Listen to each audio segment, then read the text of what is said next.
Саламатсызбы, құрметті отандастар. Бүгін біздің пресс-конференцияның тақырыбы Марат Жыланбаев. Марат Жыланбаевтың тағдыры өте қауіпті болып тұр. Сондықтан Марат Жыланбаев біздің ұлттық батыр,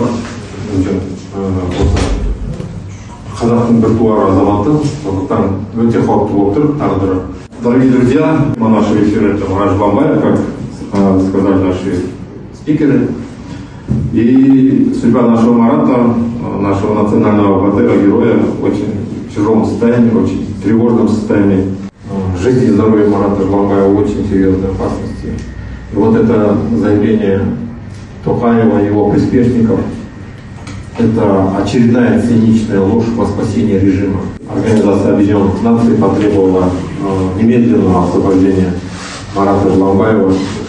Мы, в свою очередь, также требуем немедленного освобождения Марата Жыланбаева, потому что в условиях колонии восстановить здоровье это нереально, все это знают.